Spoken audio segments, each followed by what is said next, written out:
So here on community updates, we always just highlight different businesses, uh, information Hmm. for the community. I'm going to tell about expungements that are coming up and just different things. We give information, highlight businesses. Of course, this being Black History Month, we're talking about Black history. I love it. I love it.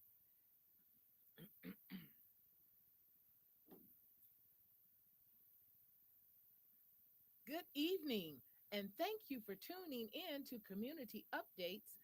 And we are so glad that you're here this evening. We're here every Wednesday, 6 to 7 p.m., right here on WJZZ Cool TV, the coolest station in the world. And this evening, we have the representative, Miss Yolanda Jack, from the Charles Wright Museum, Charles H. Wright African American History Museum. And you know, this is African American History Month, Black History Month, but it's Black History Life. It's not just a month. So we're going to have people on maybe every month because we need to, all cultures, and won't just be Black history, we're going to have other things on for other cultures too, because all cultures need to know who they are, where they come from, and we need to learn the history. Each of us need to learn some history from other cultures as well. So we're going to do that right here on Community Updates and in like at Community Updates. So again, we've got Miss Yolanda Jack, who is the, tell us your title, I'm the niece. manager of community engagement The at the Wright manager of Museum. community That's engagement right. at the Wright Museum. And we're so glad to have you. Of course, I love museums. I'm a museum person. Hmm. And so when I go to other states, even, I want to go and visit various museums. Something that, it depending on who I'm going with, people don't always want to do, but I love museums. It's a wonderful thing, and museums are interesting. I did not have the love for museums as you did Hmm. necessarily. I became interested in going to museums when I started working at the Wright Museum. And how long have you been there? 16 years. 16 Indeed, years. yes, it's Awesome. been a wonderful opportunity. I went from being an educator Hmm. in character to Hmm. doing tours as a straight educator or docent. Some people call them Hmm. educators. Hmm. We consider ourselves educators more than a docent.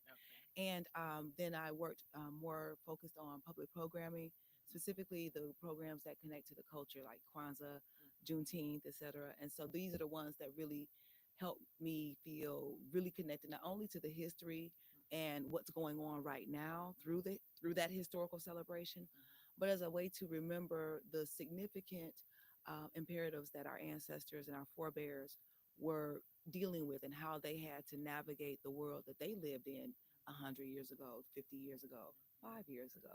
What are those commonalities? What are those differences? And frustratingly, we see a lot of the commonalities that we don't want to. Hmm. However, we know that our people have survived and made it through. So that's really what I love to talk about and do. Survived and thrived. That's right.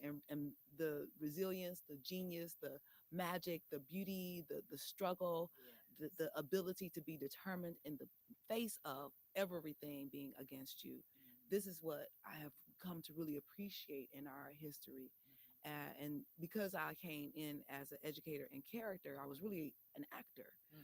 But And you're going to tell us a little bit more about that too I'd later be about happy your to, play. indeed, indeed, Yes. I'd be happy to. But just knowing that coming to the museum as an actor, I really didn't have an understanding truly of the significance and the importance of history in the way that it could be a part of your life, as Hmm. opposed to it being a academic subject.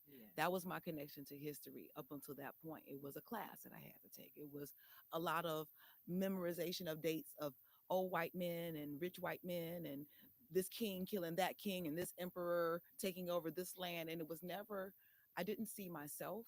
I didn't see my people. And when I did begin to see myself and my people, it was in a very horrible way. It began at enslavement. Hmm. And in fact, I remember being in class as a youngster and coming home from school, and my mom understanding that something was wrong with me. And she asked me what happened. I told her what had happened in terms of the history that had been given to me from my student, my teacher. And she said, "Oh, no, no, this is not the beginning of our people. Our people didn't begin in enslavement. Our Hmm. people had Africa. Kings and We were kings." This queens is and exactly it. And builders, this is what she explained to me. thinkers. And that was the beginning of my Yes. understanding of who I was And as that's a, the beginning of many people's understanding, and I'm unfortunately. so happy though that we have the right museum, Yes. and we're seeing, even in the midst of all of the reversals of DEI and all of those Mhm. things, we know that we have places, and there are also teachers and organizations and individuals who are committed to telling our stories and haven't forgotten who our people are, and the significance of the achievements of the men and women and children of African descent. It's so much that we can say about Black people in America and in the world. And DEI does not just is not just in reference to people of color. And people of color are many different people of color, or even women in the workplace. Hmm. And it just amazes me how people forget that. It's an interesting conversation, this politicalization of history, and how, well, it's always been political. The fact that, what is the old adage, the African proverb, until the lion tells the story, the hunt will always be the victor, the hunter will always be the victor.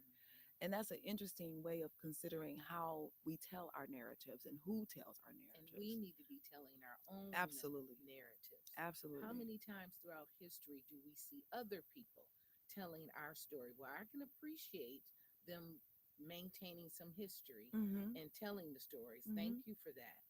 But we need to be telling our own stories And and we learning can. our own history. And we're doing more of that. Hmm. And thanks to the Charles H. Wright, I think it was Dr. Charles Howard Right. Hmm. Wright, Or correct, yes. African American History Museum. Tell us, I know you all have your, this is your 60th So anniversary year. exciting, yes. That is very exciting. I love coming to that museum. I love it. It's one of the best African American history museums throughout the world. And Correct? for a while, we were the largest museum of Yeah. African American Until the history. one in Yes, Washington. and they're the Smithsonian, so we're not going to compete against them. That's And then right. it isn't a competition, a kind of a adversarial. Hmm.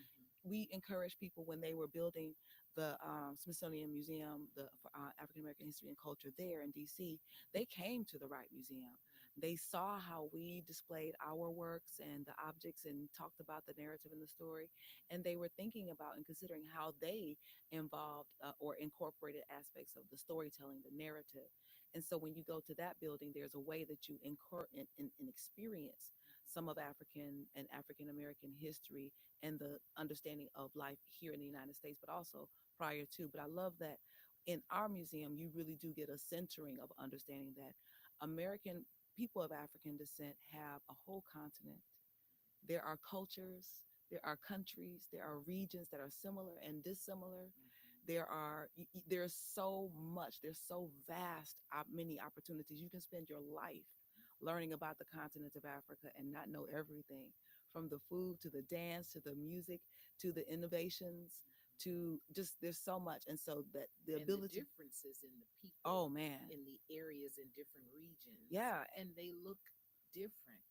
Everybody doesn't look the same. They're all colors, that's true. all shades of, And people don't even know, it's right, the yes, phenotypes yes. on our planet, I don't care where you come from. Mhm. And this is something that we talk about in our main exhibition, And Still We Rise. There's a segment there near the beginning of that exhibition that helps people understand that if you are human on this planet, your DNA comes Started. from the continent of That's right. Africa. That's right. And that helps to center, I think it gives people an opportunity to understand the interconnectedness of all humans. Mhm. And then that helps to begin to equate conversations or lift conversations that speak to history, that speak to how we move together today, and the opportunities that we may have to move forward to in the future. What do we want to bring with us to the future?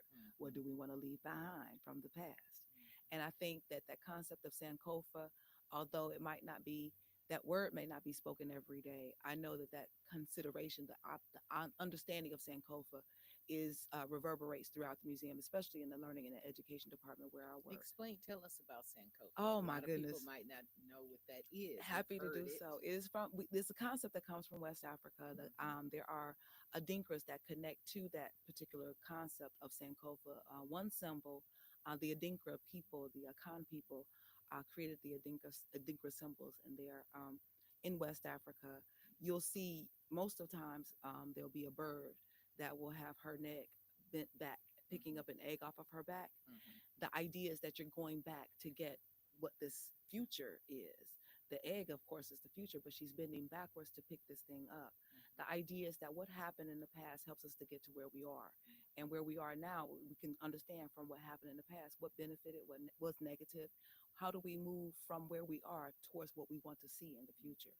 And the idea of African time is not is not a single timeline, or that the past doesn't isn't important. Like the past is behind us.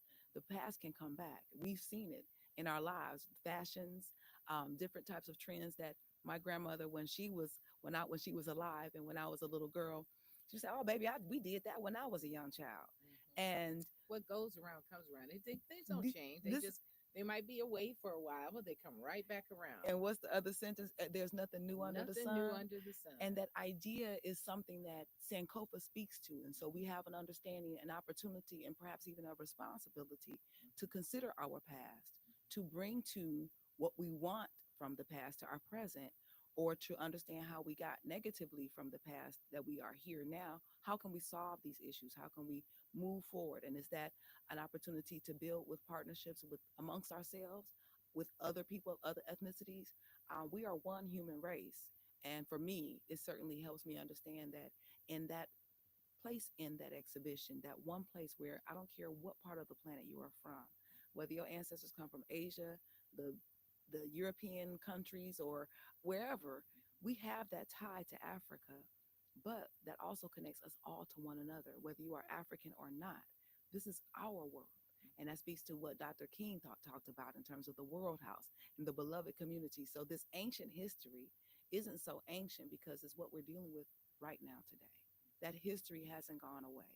These important people, these important moments, these important events were notable and needed to be pointed out and remembered, but for a reason, so that we can move forward with that history, with that memory, with the opportunity to give them honor and praise. Yes. There's a saying that says you have to know where you came from To to know know where where you're you're going. going. That's right. And that's so true. And it's important for us to teach our young people. And don't we, people wait until children get a certain age. These kids learn quicker than we are.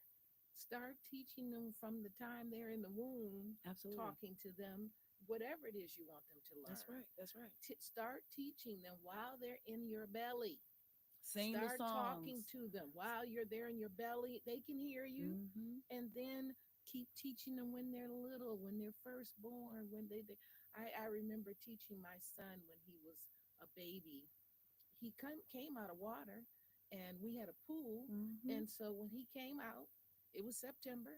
I started immersing him in the tub. That's right. So that by the next summer, He was he'd be ready ready to to swim. swim That's it. and not be afraid to put his face under the water. Hmm. But that's just so important. So go ahead. Those are the kind of things that I love, that way of thinking, because that's exactly what the kind of encouragement that I received when I was becoming a parent, and those kinds of the ways to sing the songs and do those. Yes. My grandmother and her friends would sit on the porch and they would sit there and they would snap those peas, and Mhm.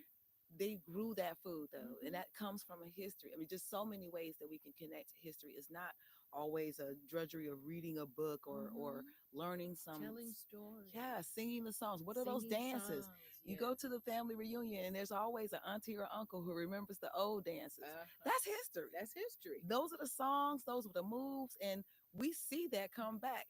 Girls been popping it since there was a it to pop, and that happened in Africa, and that happening still now. And the fellas were right there, they doing their thing. That's how we know who we are, Yes. Yes. and that's how we. I love that. This is how I get I excited. just sent a video. We have a family meeting coming up in Mm, Texas, mm-hmm, and I just sent a video to the family about where them fans at. I mm-hmm. said, "Yo, we got to learn this dance. Put your cowboy boots on, That's get your right. fan and your hat. We're That's gonna right. learn this as a family dance." Mm-hmm. But that's just so important. And that's how we maintain our connection. It's Yes. fun, and it gives us an opportunity to now, 10 years from now, Mhm. after you've had that opportunity, you and your family, your cousins, your aunties, and everybody get together, Mhm. those videos are going to be priceless, Mhm. because there's going to be a point in time where some of them may not be with us anymore, Mhm. or they might not be They able always to ask, "Why do sing. you take so many pictures?" Because we're gonna be dead and gone one day. This is, Why do you take videos? Because we're gonna be dead and gone one day, and you'll have these things to look back on. that's right. And That's I right. love that at the museum, not only do you have different exhibits, but the exhibits are interactive and talk to the patrons Yes. when they come in Yes. and verbalize the history. Tell us about some of the exhibits before we start to talk about Dr. Wright in the Yes. 60th year and what things you have coming up. Well, most people know our main exhibition, And Still We Rise. It's a Mhm. wonderful, it takes up the majority of the space within the museum because it is a wonderful immersive timeline of the experience of African people from the continent of Africa right here through history up until today here in the city of Detroit. It is a generalized conversation, but it's an opportunity to get into the history of Africans. To me, that's the core, or what we hear at the Wright Museum when we work at the museum. You'll hear people say the core. That's the core to us. It's the core of the museum. But then the other exhibitions, for example, we have, you mentioned um, other exhibitions like the Frontline Prophet for talking James about James Baldwin. Baldwin, the great art and work of Sabrina Yes. Nelson, Yes. um, a woman who was born and raised here in the state of Michigan, living here in the city of Detroit, encouraging the next generation of artists who is an artist herself, who has an artist in her family through her son, Mario Moore, and her daughter as well. There are so many ways to get into that history. So the that exhibition will be playing, will be open rather, I should say, until February 28th. So you only have a few So more you got to get days. out there, people. Yeah. It's until February the 28th at the Charles Wright Museum in downtown Detroit, Michigan. Hmm. So get out there and go to that exhibit. That's the front line with Frontline Prophet, James Baldwin, Yes. and then the various other artists that are featured there as well. And that exhibition, we began that exhibition last year at the 100th anniversary of the birth of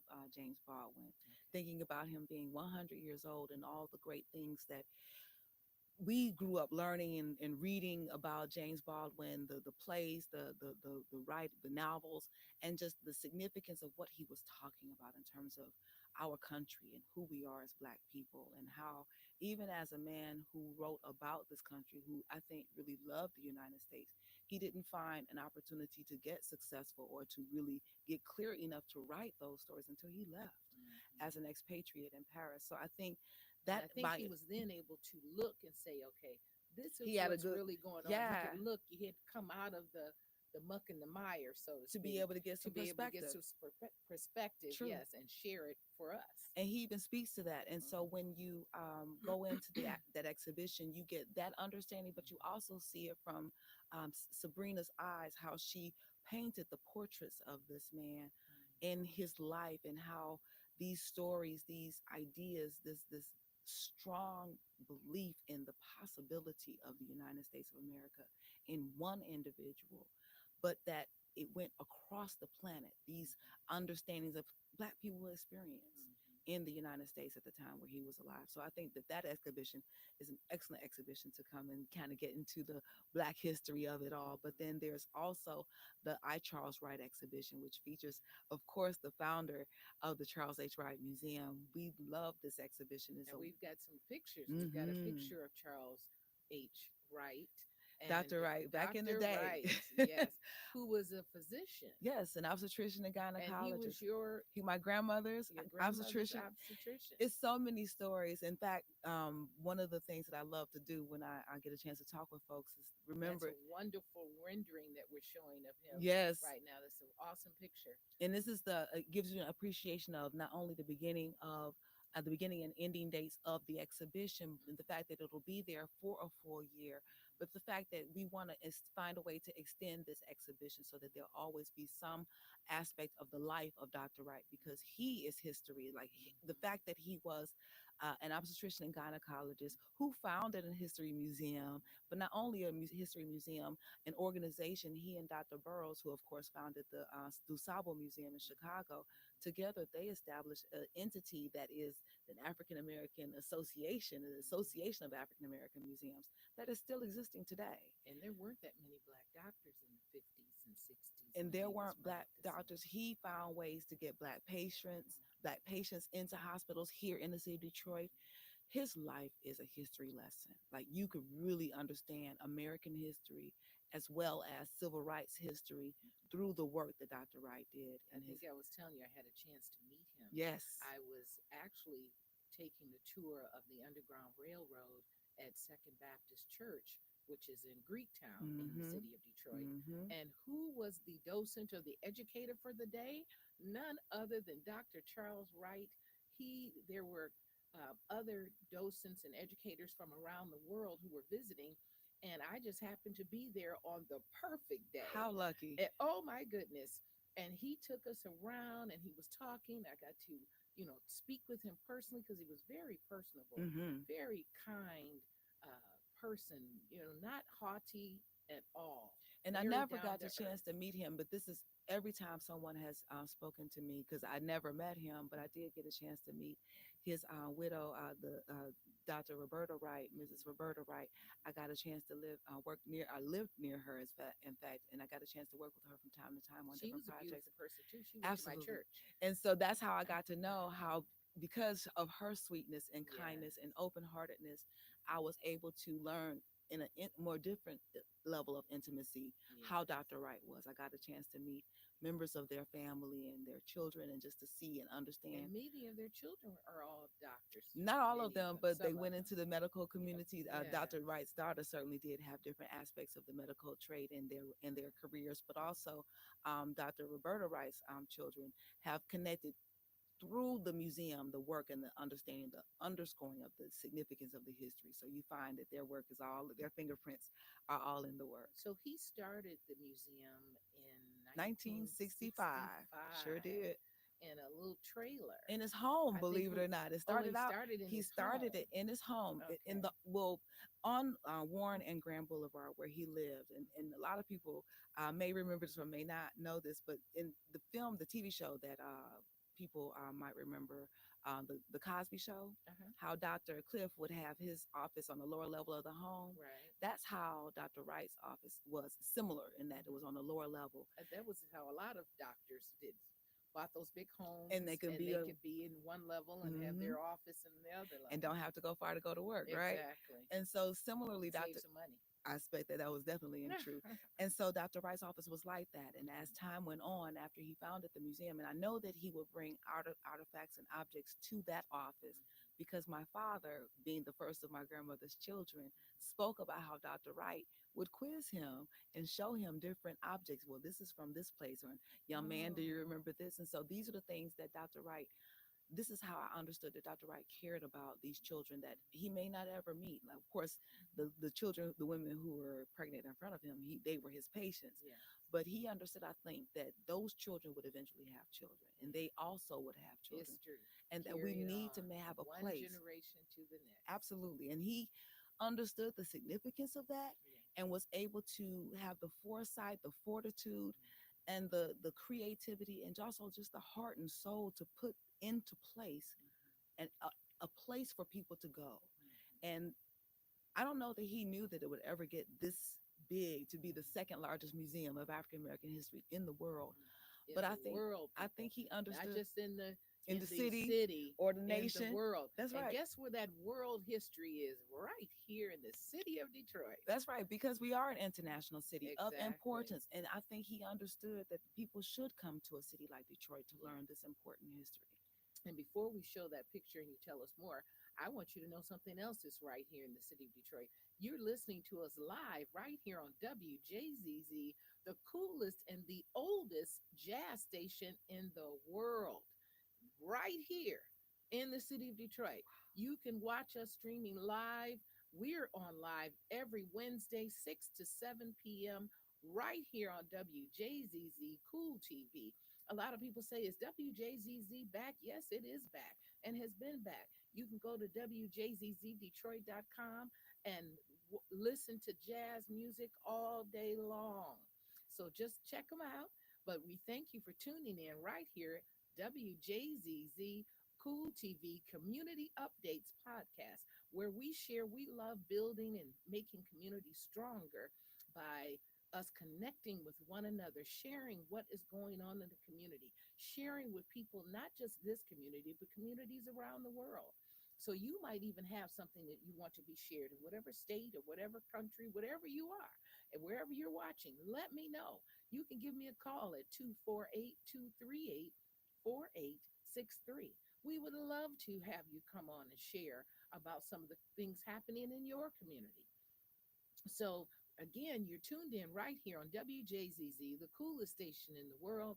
And we're streaming live on Facebook, on YouTube, on Instagram. So, tune in. We also have one of our sponsors, ABB Wealth Strategies, who you'll see the ticker tape going along the bottom. But ABB Wealth Strategies is a um, money management organization that helps give you peace of mind. They share with you how to either take savings that you have and diversify it, diversify your portfolio, or how to take money. Maybe you're already in retirement and you want to have more money in retirement. They will get down. Todd Bernstein, you could sit down with him. He sits down with all of our clients, tell them you came from WJZZ and our community updates, and he will talk with you personally on how to have more money with the money that you currently have. He gives you peace of mind. When I sat down with him, I can't tell you how much he has helped me and given me peace of mind and all of the other clients that have gone to see him. You can reach him at 248 988 8200. Again, that's 248 988 8200. Let them know you heard about us right here on Community Updates on WJZZ Cool TV, the coolest station in the world. And so, again, um, we thank you, Yolanda, for being here with us. So she's here from the Charles H. Wright Museum of African American History. You know, this being Black History Month, we're going to be sharing many different things. And I've got to stop saying Black History Month. We're just talking about Black history, and it happens to be the month of February that the world recognizes. But we're going to be talking about various histories each month to talk about different cultures and different histories. So, if you're listening and you've got something to share about, or organization or a book or something about another culture, give me a call. Let me know.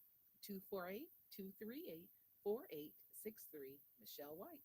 I'm your host right here on Community Updates. So please finish telling us about.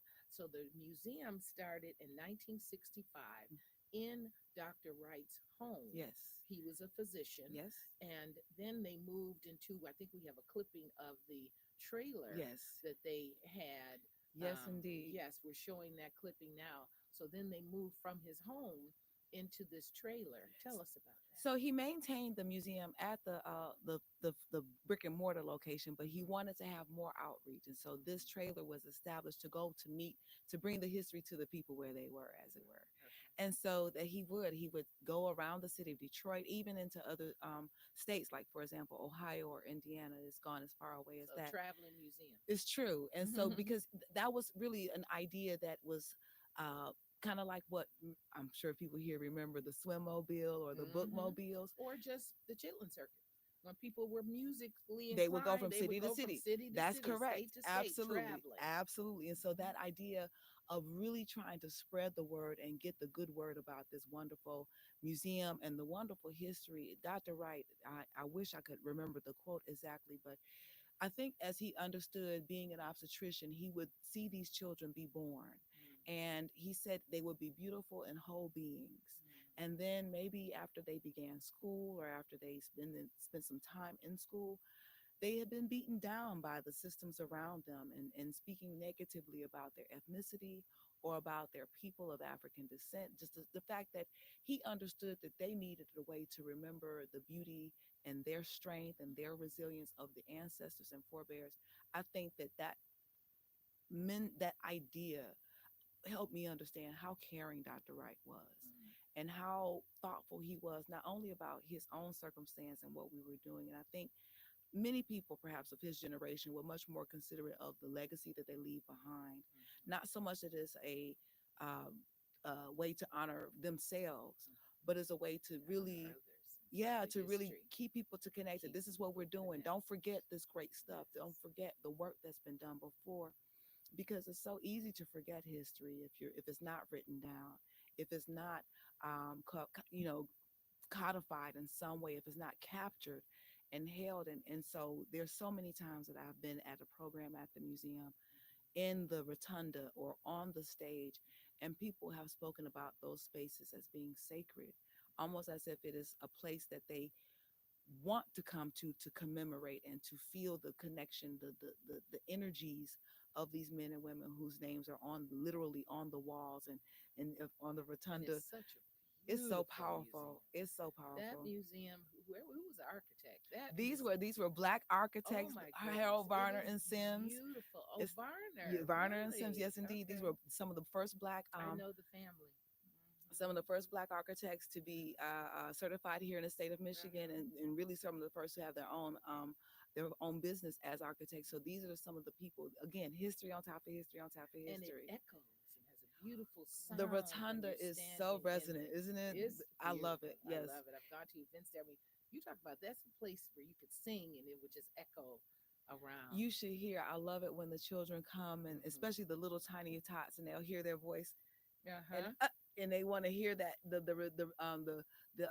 it's not an echo, so to speak, is a reverberation, Yes. and understanding that, because and I love the concept of the difference, because one of the sound engineers that I met many years ago, working in theater but also working at the museum, this person came to the museum and the children were talking about the echo, and he says, technically that's not an echo, because echo starts in a place and is bounced back off of a mountain or a wall or whatever. But in that room, there's nothing that's bouncing off of it. Really, is going around the circle. And so, and you as a musician understand that it is reverberation, and sound music and sound engineers and musicians use reverberation in microphones and as an effect.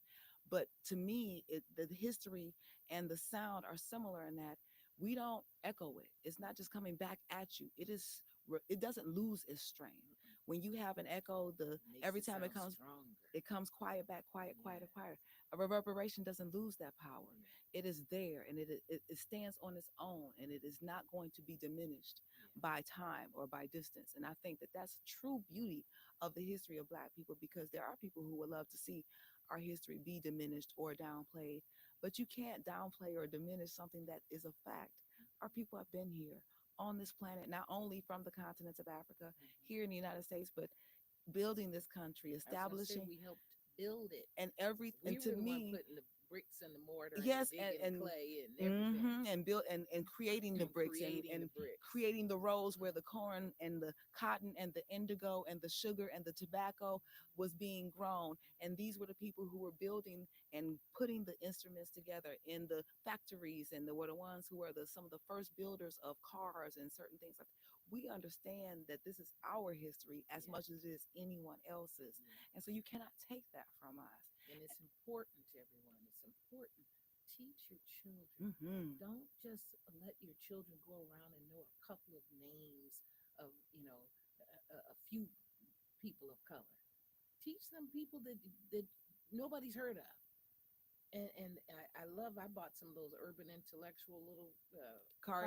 cards Hmm. and share them with my grandchildren, learning more names myself. That's a wonderful thing. Yes. And everyone can continue to learn. As I And said the earlier, playing cards, yeah, and their you have a games. store, Hmm. a The music, shop yes, in indeed. the museum that has some wonderful things. Books. Some of them are even as cheap as $1. You can Mhm. get books that are good for children or for elders. I mean, you really. I mentioned earlier how you can study the continents of Africa your whole life and not learn everything, and that's the same thing about our people here in the United States. All of it seems to me that many of the great exports of the United States come back to Black culture, from music to food to fashion and style.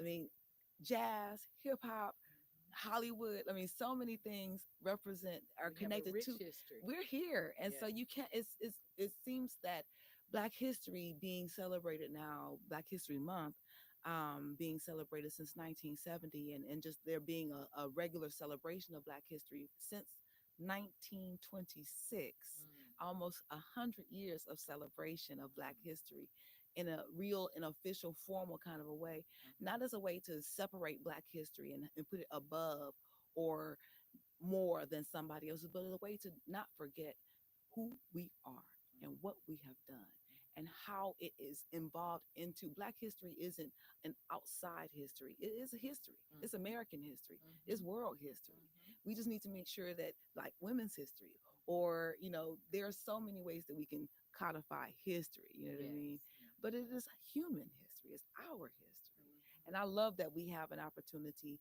every day when I go into the museum, every day to talk to young people, tell children and adults, people visiting from all over the planet And you all do about. Oh tours. yes, we do tours. The young people, the children have been coming through. Oh my gosh, since last month, it's just so fun to see the little ones, middle schoolers and elementary schoolers. There was a beautiful group of elementary schoolers today that I happened to glimpse, all in their little t-shirts and everything. And it was just so wonderful to see how they were engaged with the educator, asking questions, answering questions that the educator had for them. Who is this person, or how can you get connected to this thing? That's the way that we understand the significance. That's when those light bulbs go off, when they see themselves in this thing, or when they realize that, oh, that person likes this. I like soccer too. Maybe I can, learn about this. Or they like to tinker, or they like to grow, they like to invent, they like electricity. These are all aspects of somebody whose name was gone before. Patricia Bath, or who was a great she worked in vision medicine and was able to develop a whole new way of doing laser imaging of the eyes, and laser surgery of optical for optical work. The understanding that these kinds of people didn't get developed or didn't grow because they didn't have encouragement. They had somebody behind them that would give them math books and different kinds of things to study, or You hear that? help them They understand. gave them math books. Our children are getting away from using books. Because it's so easy to look at a electronic device, and I don't Books are discount. still good. They are, Hold it in your and they hand. smell a You can different. smell them. You You can can hear write them. in it. Yes, You can just feel the pages. and You get more of the story. it's so wonderful. I mean, I'm a nerd like that. I Mhm. love books. I'm an only child. I was raised an only child, so books were a part of my childhood. My mom would give me books when she was doing things, and so I could stay quiet and be, paying And my attention. mother wouldn't tell if you asked how do you spell something, go look it up. In the dictionary, Where's the that's right. dictionary? Get Oh, the I couldn't dictionary. understand that, but I couldn't understand it. I thought she was being mean. Can you just tell me how to spell? Can you just spell the word, please? that No, idea, go get the dictionary. and from that, because my mother told me the same thing. Go get the Mm-hmm. dictionary, and we had one of those big old Webster Mm-hmm. dictionaries. But I would take that book, and you never know how you go from, One word and then to that takes you another to word. another word. And Mm-hmm. it got to the point where I was so fascinated by the Mm-hmm. words in the Words. library, Yes. in the dictionary. I would end up reading the dictionary. Yes. What are you doing reading it? Yeah, And because people now say, well, why do you sound like a white girl? You mean I'm just speaking the King's English? I'm just Excuse me? speaking, and I'm able to And have I'm this able to, conversation. exactly. I And want to be able to articulate. And so I tell young people, always pronunciate your words. Be a wordsmith. yes, That's a good thing. That's going to carry you a long way in yes, life. that's right. Now, if I want to say I ain't got no such and such, I mean, my there's a mother time and didn't a place allow for that in that. her house. If you were a child and came in our household, Mm. you couldn't say I ain't got no. You could. Hmm. She wouldn't even. She She didn't wouldn't care acknowledge whose it. child it Wow. was. It didn't matter whose child it was. It didn't Hmm. matter if their parent was standing there. Hmm. She was going to correct you and Hmm. have you speak correctly. And I know, And I appreciate that. and because in my house it was similar but different. Mm-hmm. My mother and grandmother was with both of them. My grandmother didn't mind the vernacular Mm-hmm. once we were back home from school, Mm-hmm. but when we were out in public, You when better say it oh, right. if you don't know how to speak, then you don't speak. Mm-hmm. And that was a very simple Wasn't that sentence. something? How there were things we could do at home, Hmm. but you better not do in public. But that helped us. That helped me know that there was a time. That helped me understand time and place for everything. Exactly. You get a real lesson of that Mm-hmm. when you live your black Now, I life. grew up in the 60s, Mm. so I thought it was a free country Hmm. and that I could say that I'm a man, I'm a person. It was black power Yes. and I'm a man just like you're a Mm-hmm. man. And Mm-hmm. these were things I was hearing on the news. Yes. Well, it really wasn't for me. Hmm. It was a dictatorship, but Mm. I didn't realize that. So I would say a lot of things, but I still knew not to do it in public. But at home, I thought it was a free country. You could never tell me, well, I'm your mother. And I said, so why? Oh, I got smacked in the mouth Monday through Sunday. Did I leave a day out? I think that, but see, those kinds of understandings and that appreciation of Black culture, and that there is a world that exists in. We can tell stories. We can, on TikTok and on Instagram now, there have been videos, and I don't know if you've seen them, where a person will come on and she'll say, "This is for the black folks." You can keep scrolling if you're not, but if and then they'll just Oh, they just show facial expressions. and the simple facial expression, though it may be just a facial expression, Uh-huh. it communicates Oh, I a haven't whole seen that one. paragraph. Okay. And just a silent look. Mm. I know my mother would give me a look, and We have various expressions. and it was just as simple as that. But that's a language, that is a way of communication Mm-hmm. that doesn't always get lifted up as important, but Mm-hmm. a glance is as important as a word that's spoken or written. You can do as and I think that's where the black culture and my investigation of black culture and history began to really just be exciting, because I began to see these connections. As I said earlier, I came into the museum world through theater. Mm-hmm. And so as an actor, I understood that as a woman playing a girl, a woman, as someone playing a woman in 1880, Mm-hmm. that kind of behavior in 1880, that woman would do things very differently than a woman in 1980. And I can only imagine what a woman in 20 or 2180 would do, and how those similarities might go from century to century or decade to decade. The agency that a woman has or a person has history.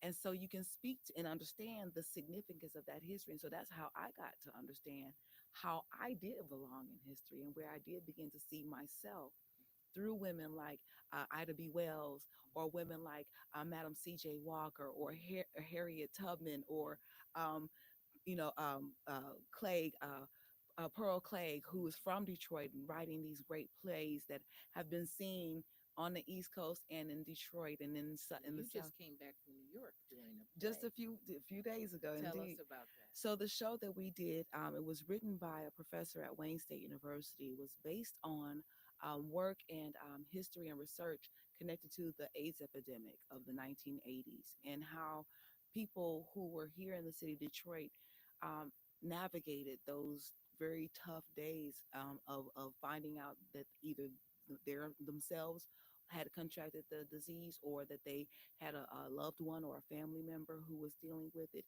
and how they were able to navigate through that. The fact that a person of color, a black man or a black woman in 1986, coming to the medical community with this disease would be treated significantly differently than a white man or Yeah. a child. In the 80s, we thought if you just touched someone that had And AIDS, oh if my you were in the gosh, same room with them, that you you were going to couldn't do catch it. this and you couldn't do When I that. think now, the things that we thought Hmm. about AIDS and Yes. how uncaring and unsympathetic and uneverything that we, myself included, I was no better. Education. Education made it better And that's for us to have a better understanding. and because I worked at Planned Parenthood as a teenager, and we were literally in the trenches learning as in real time as the medical experts were putting information out. It was coming down to all of the medical community, and those who would dispense health support or any kind of sexual health treatment, particularly a place like Planned Parenthood. I was a teen educator. I was a peer educator. So I thought we were going to be talking about pregnancy and stuff like that, and STIs. But here we have this STI that is not just an STI. It is through the blood. And what does that mean? And oh my goodness. So this play was done, was created based on these workshops of these people, these men and women coming together to talk about their experiences and what they lived through, how they were able to how how I got over, how they got from, how they survived from the 80s and I'm sure the 90s. play went very well. It was beautiful, and it was really powerful. And that production, that presentation was a part of a way to honor Yoko Ono and the work that she's done in advocacy and so forth and so on. So that's what I was doing this Yoko past week. Ono was the wife Of of John Lennon, John the Lennon, who Beatles, was the one of the Beatles. indeed. And those of you young people who may not have heard of the Beatles, one of the most famous and largest groups from London in the In 60s, the history, 70s in the in history, history. really. Yeah. And to go back to Black history, the Beatles would point to Black musicians as They inspiration learned from from us. Little Richard Yeah. and I mean, literally, you could hear the when they would go perform for Little Mhm. Richard and open up for him, Mhm. how the whoo and all of Mhm. that, and next thing you know, they are Mhm. singing Long Tall Sally and singing Mhm. in Mustang or Mustang I was Sally, I should just say. watching a movie the other night, Cadillac Records, Mm-hmm. and they showed the Beatles and how they learned from Little Richard and some of the other artists during that All of time. and this is the thing that I think we have an opportunity to tell these stories and to remember these men and women who were at the fore, like Big Mama Thornton.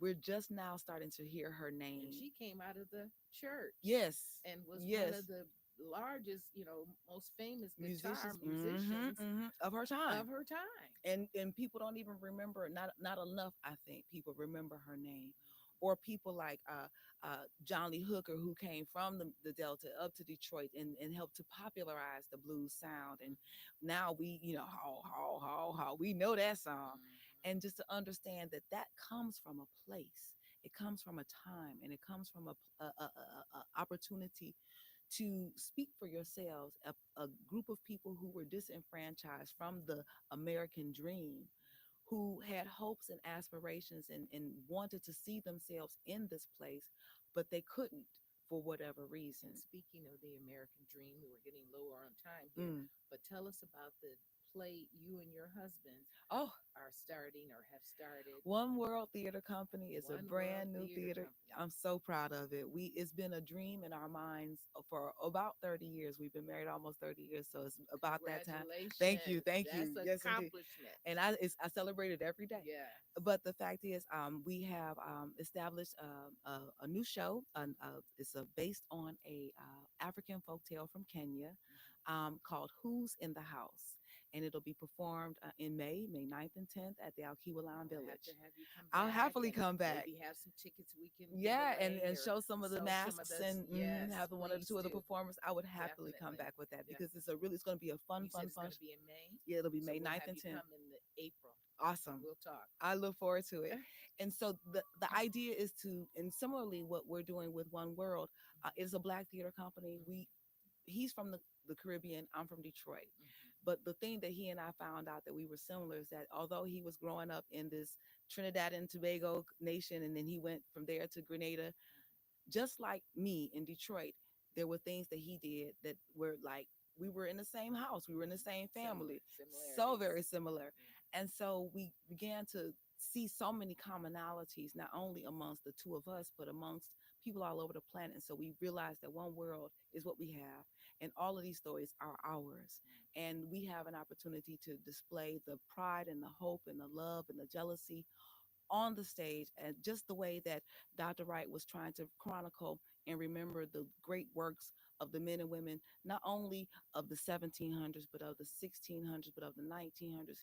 And he didn't know what was going to happen in the 2000s, but he knew that it was going to be a need to record and record those places and things. Tell us a little bit more. Any other exhibits or some other things happening at the Wright Museum, Yes. even in reference to the anniversary, or some things that people can visit and the hours. You're We have, so go to the Wright Museum's website to get all of the details, thewright.org, www.thewright.org, and you can get all of the details. But there's a wonderful program that's happening tomorrow. It's called Third Thursday Black Love, a Resignation, and that's featuring Phoenix, LaShawn Phoenix Moore. And you'll have, actually, before that, from 6 to 7, there's a wonderful gallery talk called Gems from the Wright Museum. Is focused on that exhibition, Gems from the Wright Museum. That exhibition features collection, parts of our collection that don't often get seen. So you get a chance to see things that have been in collection and have been in our storage system for over a decade, or sometimes Oh, that's only going to be recently. So fascinating. I I'm gonna really have to come encourage in people to there. come for that. And then Yes. there's the Paul Collins exhibition. There'll be a gallery talk for Paul Collins coming up later on this month on the 25th. There'll be an opportunity to have a conversation, lunch and learn for members only, and then a little bit later on in the I'm a month. member. So come on down. If you're a member, there are perks to being a member, and we Yes. do You encourage you need to to go online and sign up to become a member. The every prices member. are not ridiculous. They're Mm-mm. affordable prices for your pocketbook. And that gets you into so many things. It gets you aware of what's going on coming up next. And you get to support the museum. every institution is as strong as its membership, and Yes. we need you to be a member. We need every person. Tell them again. We need you to become a member That's right. And today. if you Don't are put it already a off. member, buy a membership Buy a membership for a for friend or someone family member. else. Yeah. Absolutely. And just like you mentioned earlier, you like to visit museums. There are different kinds of memberships that will allow you to purchase a membership of our museum. And if you do travel to different cities and states, that will allow you to visit that museum for free. Oh, So those I are missed called that part. I'm gonna the have to look. yes, What this is is that called? the North American. I forget what the R stands for, Okay. membership, but it's NARM, and So that we need to sign up on the website for go to that. the website, and Okay. there is it's a little more expensive, but Okay. that basically pays for your membership, your admission to Mhm. different museums across, who Oh, are all I members of that. definitely got to do that And it's so because I love visiting mm-hmm. museums and other places. And it gives you, and if you've already paid for it, you can come in, and that also gives you an opportunity to bring in guests to our museum as well. So you really do have a lot of benefits by being a member of the museum. Of course, you get interest into the African World Festival. That's what most people come. Yay, the And African World Festival. I bought so many nice jewelry pieces from the oh, African my World earring Festival. collection, I love it. People say, "Oh, where'd you get These that are from?" from The African World African World Festival. Festival. And clothes, and don't forget the shea butter and the scents, and the Mhm. people purchase all kinds of prints and African art. I mean, I get excited about the African American Museum, the Wright Museum, because it is an opportunity to learn and get engaged with all of our history. How, and as the kids say, get in where you fit in. Yeah. If it's through hip hop and rap, that's cool. There's dance, there's culture, there's knowledge, there's You history have some there. of everything. We do. Yeah. And because why, we are some of everything. Yes. Our people are some of everything. Yeah. We've touched some of everything. And so of course it would be appropriate that we And talk we've got about it one all. more picture that we want to Oh show of the yes. Wright Museum now. Mm-hmm. The beautiful Oh, I Wright, love that Charles facade. H. Wright Museum of African American. I love that picture. Yes, I indeed. love the way the museum looks. And I'm sure there's some significance as to why it was made this way or The roundness, the dome Mhm, represents the African huts. Often people might mhm, reconsider the round houses or the dome. So you'll find round houses in Africa. You'll find huts in Africa. So that's the architecture. The circle is very significant in that it's everybody, and we're all connected, and we mhm, all have this significance and connection to this wonderful, amazing history, whether you know it or not. And then, of course, when you go into the building, I mean, before you even get in, the beautiful Bambara mask from West yes. Africa. There's so many ways to understand the art, the culture, the history, and the resilience of these African What people. is the significance of the Bambara mask? What They is are it? a people in West Africa, and this is one of their significant. This is one of the masks. There are a number of mask wearing people across Africa, not only in West Africa, And but it's not all voodoo. no, no. And in fact is that's where I mean, people, Hollywood made up voodoo, I think. But the No, Ifa religion, it's real. no, no, no, no. I mean to say the way that The we way they know, show it. hmm it is a real religion, and it's not like, I think people kind of get into the because they're unfamiliar with it, they Yeah. get in, they kind of lean They into the spookiness of it, right. that is dealing with spirit. But this is our ancestors are being remembered. These are the people, our mothers and fathers. My mama not scary to me, at least. If you mess with me, then she gonna be scary to you. So I think that Don't make me laugh. but I mean, that's where I think that's where it really does come down to, and just understanding that, this energy of these men and women who literally got us here. We are the hopes of people who could not read. We are the hopes of people who may never have seen the light of day as a free One of person. my grandfathers could only write an X. That was how he wrote. And And people think that's so far it's away. not. That was in my It's generation. today. It's It's people right today. now who don't know how to read and write That's because right. we haven't cared for them the way that we might not be able That's to, right. or the way that we should have. So, the history of African American people and the history of the Charles H. Wright Museum, that the history that is held by the Charles H. Wright Museum, is so So significant and we are important. so glad that you Yes. came out and met with us today and came and shared so many wonderful things Hmm. about the Charles H. Wright Museum. And we're looking forward to having you come back. Go to the Charles H. to the right.org. Check Hmm. out everything. They're off their hours, 9 to 5, Tuesday through Sunday. That's right. And one more quick thing, community updates. We tell you there's some expungements. You can go for people that need to have their records expunged. You can contact Detroit, Mich detroitmi.gov/PCS, and they have some expungements. Project Clean Slate, call 313-237-3024. Again, that's 313-237-3024. If you need your record expunged, go and check that out. Next week, we've got Dr. Sabrina McKenzie, who will be here, who has homes, 100 homes for returning citizens from prison. And so she's going to tell us about that. And guess what? That means some of your people are coming out of prison, because the government wouldn't have gave her that if they didn't know people were coming out. Tune in next week right here, WMU WJZZ Cool TV Community Updates, and we'll see you 6 to 7 next Wednesday. Take care. Bye bye. Thank you. Thank you. That was fun.